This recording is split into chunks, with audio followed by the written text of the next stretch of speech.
Honorables collègues, je suis ravie d'ajouter ma voix aux personnes qui appuient S-132.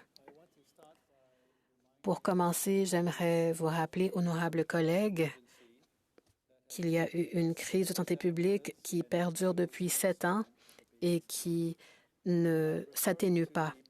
Je parle des drogues toxiques et de la crise qui a été déclarée par la Colombie-Britannique en 2016. 19 000 personnes ont péri dans ma province. Malheureusement, la déclaration d'une urgence sanitaire signifiait qu'il y aurait 23 000 décès en 2010 et 23 600 décès en 2018, 24 166 décès en 2019. Je vais sauter quelques années et nous sommes maintenant à 33 624 décès en 2022. Il y a eu une chute de 5 des surdoses entre 2021 et 2022, mais je crois que vous serez tous grés de dire que plus de 30 000 incidents semblables en une année est inacceptable.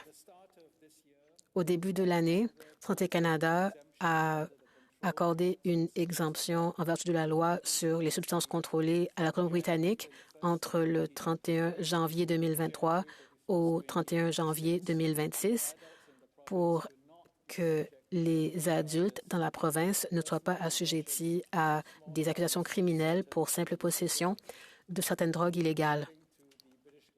D'après le gouvernement britanno-colombien, la décriminalisation n'est pas associée à une augmentation de l'abus de substances, mais cette décriminalisation pourrait éliminer les obstacles et la stigmatisation qui empêchent les gens d'accéder à des services qui pourraient leur sauver la vie.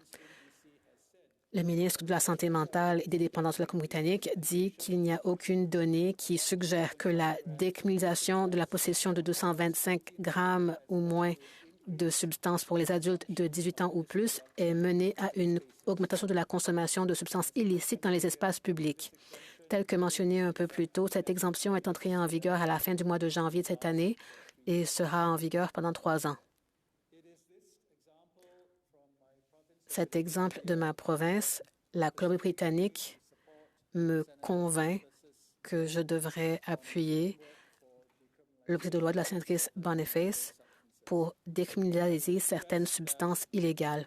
Mais je dois souligner que cette décriminalisation ne doit pas être faite en silo et doit plutôt être accompagnée de structures de soutien ainsi que d'un approvisionnement sécuritaire en drogue pour que les gens ne soient pas laissés à eux-mêmes. On a beaucoup parlé de l'ampleur de cette crise, non seulement dans ma province, mais aussi dans les villes, dans les grandes villes des autres provinces comme Vancouver et Toronto. La sénatrice Boniface nous a aussi rappelé que cette crise est présente dans les petites villes et dans les municipalités de partout au pays.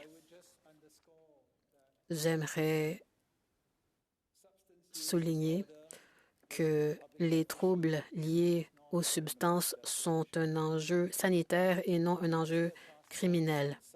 Le groupe de travail d'experts sur les substances a recommandé à l'unanimité l'élimination de sanctions criminelles pour simple possession de substances illicites. Et nous devrions encourager le gouvernement à élaborer des politiques dans ce cadre.